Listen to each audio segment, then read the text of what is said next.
There is one sentence that can unravel even the strongest mom. You finally say no to sending money. You are not fixing another crisis, and you say no to rescuing them again. And then they look at you and say, "You don't love me. I guess you just don't love me anymore."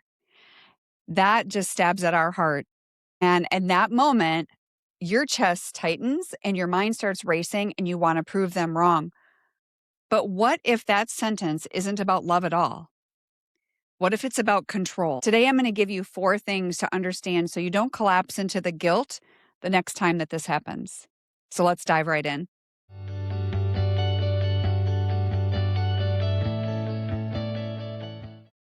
Number 1, the fear, obligation, and guilt. Some call it FOG, F-O-G. It's a psychological concept, but very, very valid. So the fear, obligation, and guilt.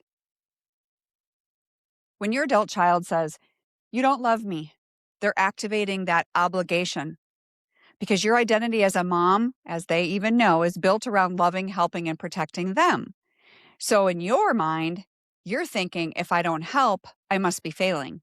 Or if I say no, that means I'm abandoning them. Or if I love them more, I would give. But here's the truth. Love and rescuing are not the same thing. Love and paying their rent are not the same thing. And love and preventing consequences are also not the same thing. You can love someone so deeply and still refuse to fund their chaos. And that's what some of you are trying to do right now.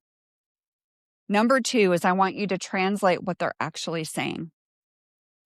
When your son or daughter says, "You don't love me,"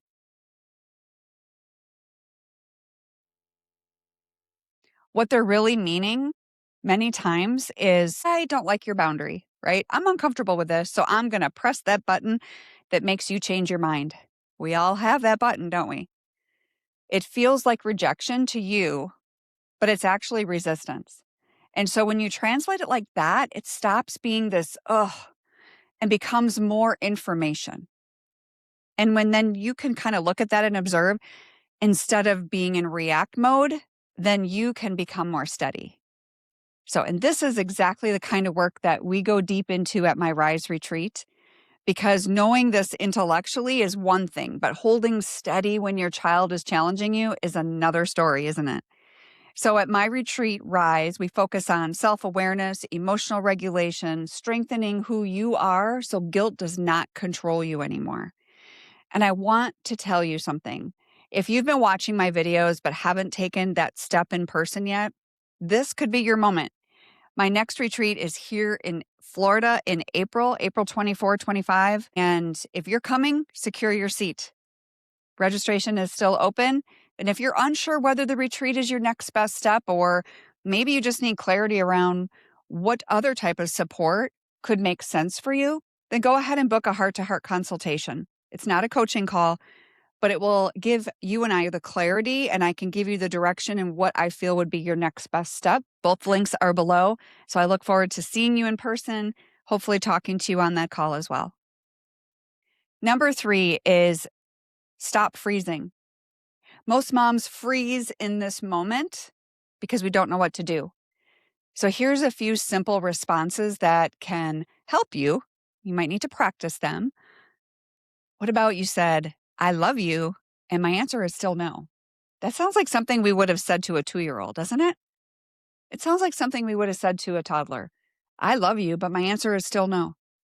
Or, "I'm not going to argue about whether I love you." The answer is no, right? You're loving but firm, loving but firm. Or even, you know what? Let's talk when we can both speak calmly. Do you notice what's missing in those examples? You're not defending, you're not over-explaining, and you're not trying to prove yourself. You don't have to debate your love for your kids. And lastly, number 4 is the hard truth. Every mom needs the hard truth. If their love for you depends on you doing exactly what they want, that isn't love. It's leverage. Real love can survive a boundary. A relationship takes 2 people being willing.